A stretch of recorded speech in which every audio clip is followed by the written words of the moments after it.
Eli meillä on tulossa tai tulee uusi malli ja sen nimi on Firsti. Se on sukeltajakello. Joo. Ja mä oon kuullut huhua, että sulla ensimmäinen kello oli tosiaan niin kuin leijonakello. Joo, näin ja on. se oli myös sukeltajakello. Joo. Ja siinä mielessä niin ollaan tietysti ylpeitä, että ollaan päästy teidän kanssa tekemään tätä leijonasukeltajakelloa.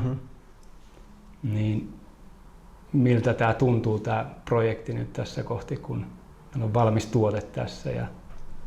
No sillä täytyy sanoa, että se on niin kuin meille ollut tietyssä mielessä haastavaa, että sukeltajakellon vaatimukset on erilaiset kuin normaali kello, jota käytetään sitten täysin kuivassa olosuhteissa tai ettei ole niin kuin veden kanssa tekemisissä. Ja, että tämmöinen tietysti vaatii vesitiiviys, on nyt se yksi puoli, ja sitten toinen on esimerkiksi tämä lasisarja, että sen valmistaminen, kiertäminen ja kaikki tämmöinen. Niin se on sitten myöskin tämmöinen puoli, mitä välttämättä me ei ole koskaan tehty, että se on vaatinut sitten tietynlaista tuotekehittelyä siinä. Ja niin kuin itselle olen hyvin tyytyväinen siitä, että vaikka kelloni on nämä tietynlaiset vaatimukset siinä tämän kellon lujuuden ja vahvuuden mukaan, niin siitä huolimatta niin kelloni on hyvin niin kuin hyvissä mitoissa, että se ei ole liian suuri, ei ole liian painava ja oikea käyttömukavuus siinä on oikein hyvä. Kyllä. Ja semmoinen ensimmäinen leijonakello oli suurin piirtein mustataulunen ja lasisarja oli mustapunainen. Ja. Ja tämmöinen. Ja muoviranneke tai kumiranneke oli silloinkin siinä. Just. No niin, siellä paluu juurilleen vähän. No, vähän näin joo. Herättää muistoja varmasti. No joo, se on totta. Että... Tietysti sukeltajakellon valmistuksessa on niitä, mainitsit teknisiä juttuja paljon ja varmaan niitä haasteita oli siellä. Ja tietysti leijonaa, kun on nyt tätä Heritage-projektia tehty teidän kanssa, niin meillä on todella kunnianhimoiset tavoitteet ollut koko ajan ja niin laadullisesti kuin tyylillisesti. Ja kyllä tämä on niin kuin ylpeänä voi sanoa, että tämä noudattaa sitä linjaa, mitä ne aikaisemmatkin mallit olleet. Ja todella ylpeänä kyllä tässä katson näitä tuotoksia. Mutta jos mennään noihin teknisiin asioihin, tosiaan se vedenpitävyys ja tämmöinen niin kuin suklarissa on tietysti se, mikä vaaditaan. Ja siellä varmaan niitä teknisiä ratkaisuja joudutaan tarkemmin miettimään, niin voiko niitä muutaman avata siinä ehkä kuoren kannalta tai lasisarjan kannalta? No tietysti siinä pitää olla nuppi, joka pitää, että se on kierrenuppi. Että siinä on useampi tiiviste, eli kun nuppi on kierretty kiinni, niin silloin nuppi on vesitiivis. Nuppi on myös suojattu sitten niin kolhia vastaan. Että kuoren rakenne on semmoinen, että se on tavallaan suojassa nupin rakenne, että vaikka se tulee tärskyä kuoreen, niin suojaa nuppia. Kellon lasi on safirilasi, joka on 3 milliä paksu, eli se kestää kovankin käytötä. Ei välttämättä varmaan suurin osa kelloista on kaikessa muussa kuin sukeltajakäytössä. En uskokaan, että harva sukeltaa, mutta että voi käydä uimassa ja käyttää kelloa niin kuin huolettomana arkikellona, koska tuo kellon rakenne on semmoinen, että tässä niin kuin, on se pieniä yksityiskohtia, että tämä lasi tulee kuitenkin hilkun yli tästä lasisarjasta. Eli jos kello kolahtaa niin kuin jonkin tasaiseen pintaan, niin se on joko tämä lasisarjan reuna tai lasin reuna, mikä ottaa kiinni, mutta se ei ole se, että se tavallaan suojaa tätä pyörivää lasisarjaa. Niin kuin esteettisesti niin se pysyy niin helpommin tämmöisenä uuden ja paremman näköisenä. Kyllä. Ja se on niin ihan tarkoituksella toi lasisarja tai toi lasi ylempänä. Mutta kun se on viiste siinä, niin sitä ei välttämättä huomaa, mutta se tulee reilusti yli tämän pyörivän lasisarjan pinnan. Ja sitten teräskuori tietenkin on hyvin vahva, että se kestää käyttöä kyllä ja kulutusta.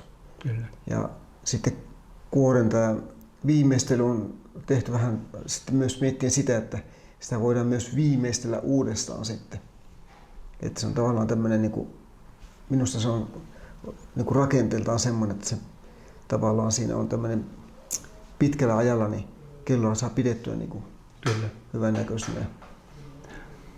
Ja mitäs mä voisin muuta sanoa, sitten tämä lasisarja on tehty, että siihen me jouduttiin käyttämään aikaa ja tekemään prototyyppiä, että kun sitä pyörittää, niin siinä on semmoinen napakka tunne ja se on tarkka. Ja se on vähän semmoinen, että sitä oli tehtävä prototyyppiä siitä ja kokeiltava. Joo, sitä tunnetta haettiin jonkun aikaa siinä. Niin, sehän on tärkeää, just, että se eikä se itsestään pääse pyörimään sitten. Mutta se ei saa myöskään olla liian tiukka. Joo.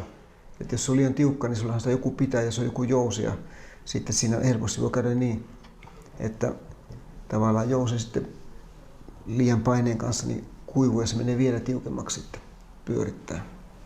Että se on tämmöisiä käytännön puolia sitten. Tyylillisesti tietenkin tämä sukeltajakello Firsti on vaikutteita hakenut sieltä 80-luvulta ja itse asiassa se lähti siitä, että me toimitettiin malli teille tänne Sveitsiin ja mikä oli alkuperäinen malli silloin 82 vuonna taisi olla tehty, mikä oli kyllä kvartsikoneistolla ja nyt haluttiin sitten mekaaninen kello. Käytännössä siitä te lähditte sitten niin kuin porukalla David ja Guillaumin kanssa suunnittelemaan teknisiä kuvia ja siitä se lähti. Joo, näin on. Ja sitten siinä on tämä esteettinen puoli myös, että niin kuin kuoren suunnittelu, sitten taulun suunnittelu, taulun designi ja tämä taulun esteettinen ulkonäkö, että millä se näyttää sitten. Ja värihän on, jos en ihan väärin muista, niin galvaaninen väri molemmissa malleissa. 2 väriä tulee. Ja jos muutamalla sanalla sitä galvaanisen värin eduista asioista. No galvaaninen väri, tai kellon tauluhan voi laittaa väriä eri tavalla. Ja se voi olla maali, mutta maalipinta niin voidaan laittaa mille pinnalle vaan. Mutta galvaaninen väri kun tehdään, niin se pohjan pitää olla hyvin siisti ja sileä. Eli esimerkiksi tässä kyseisessä tapauksessa niin tämä kellotaulu ensin on kiillotettu, eli se on ollut täysin kiiltävät ilman naarmuja. Sen jälkeen siihen tehdään tämmöinen viimeistely, mitä me kutsutaan, niin kuin, se on tämmöinen niin kuin märkä hiekkapuhallus. Eli se on taulutelusta varten tehty tämmöinen kone, jossa on veteen sekoitettuna on kivijauhetta, joka sitten paineella ruiskuttaa tuohon taulun pintaan, joka luo siihen semmoisen himmeän matan pinnan. Ja tämä käsittely ei ota pois mitään naarmuja eikä semmoisia, eli se pinnan pitää olla täysin sileä ja kiiltävä sitä ennen. Ja sen jälkeen sitten tulee kaikki puhdistustoimenpiteet siinä ja sitten tulee galvaaninen väri. Eli se kultausmenetelmä, niin voidaan tehdä keltakulta, punakulta, mutta sitten on muita värejä myös, että voidaan tehdä nikkeliväri, rodinointi tai sitten esimerkiksi voidaan tehdä värejä, että niin musta on myös, voidaan tehdä kalvansa väriä, eli siinä on erilaisia prosesseja, että siinä on useampia niin kerroksia päällekkäin, mutta niiden kerrosten paksuus on vain muutama tuhansosa millimetri. Eli se ei peitä niin sitä alla olevaa pintaa ollenkaan. Eikä se täytä mitään. Jos siellä on koloja tai se on naarmonen, niin ne naarmut vaan korostuu siinä. Ne ei häviä. Eli galvaaninen väri on enemmän tämmöinen, joka niin kuin laittaa sen pinnan tavallaan niin kuin, arvoonsa. Eli jos on hienosti tehty, niin se näyttää tosi hyvältä ja himmeältä. Jos on naarmonen, niin se näyttää tosi naarmuiselta. Eli se on tietenkin vaativampi, mutta jos puhutaan laadullisesti, niin tämmöinen galvaaninen väri on niin kuin parasta laadullisesti, mitä voidaan tehdä. Joo, ja se paljastaa sitten myös tämä menetelmä kaikki ne virheet, mitkä on aikaisemmin tehty mahdollisesti. Niin, totta kai. Kyllä. Samaa me käytiin tutustumassa kuoren valmistukseen myös ja kuoritehtaalla, ja siellä oli ihan samoja elementtejä tavallaan siinä kuoren valmistuksessa, eli mitä jämäkämpi materiaali, mitä tiiviimpi se teräs on, niin sen paremmin se viimeistely sitten sujuu ja siellä niin kuin käsipelin hiotaan noin. Ja haluatko siitä muutamalla sanalla siitä viimeistelypuolesta? Niin, siinä on se kuoren työstäminen. Sehän lähtee niin kuin, että ensin kuori piirretään, sitten se pitää työstää, niin kuin tämä kuoren raaka-aihio, ja sen jälkeen tulee sitten kaikenlaiset viimeistelytoimenpiteet siinä. Ja viimeistelytoimenpiteissä, niin mitä paremmin se on työstetty, niin sen parempi on lopputulos sitten, että koska vähemmän tarvii sitten niin kuin karkeaa hiomista siinä. Mutta käsinnällisesti kaikki hiotaan, että tavallaan se ei jätetä hilku ylimääräistä mittaa, että voidaan niin kuin hioa pinnat ja tietenkin sitten pitää olla vakaa käsi ja työkalut sitten, että nämä hiotut pinnat niin pysyy suorana ja kiillotukset pysyy sitten niin kuin mitoissaan sitten. Mutta se vaatii sitten taas ammattitaitoista henkilökuntaa, joka pystyy sen tekemään. Et se kuulostaa, tai voi kuulostaa helpolta, mutta että se ei niin helppoa ole kiillottaa ja viimeistellä kellon kuorta. Joo, me nähtiin pieni työnäytekin siellä sitten siitä kuoren kiillotuksesta ja kyseisellä rouvalla oli 26 vuotta kokemusta kuorien kiillottamisesta ja se kyllä sujuu se homma ja se on varmasti vaatii paljon kädentaitoa ja silmäkäsikoordinaatioa, jotta se pystyy ne viisteet tekemään siihen ja sen toivotun pinnan. Niin, ja sitten tulee tämmöinen, että kun on tehnyt, niin sitten tavallaan niin kuin tuntee materiaalin.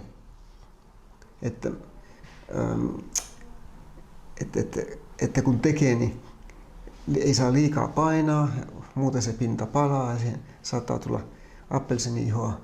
Ja että siinä on kaikki tämmöinen ihan, että sitä ei pysty sanomaan, että miten sen tekee, vaan se on sitten tämmöistä tuntumaa. Että miten se tehdään, että se on sitten kokemus, että se on niin kuin vuosien kokemus, että sen tietää, että sitä ei pysty selittämään, mutta että kun alkaa tekee, niin se vaan sitten tuntee, että nyt se on samalla lailla kun kiillottaa ruuvia, niin sen katsomatta, että no nyt se kiillottaa ja se on varmaan aika hyvä. Ja, se tulee vaan kokemuksesta. Niin.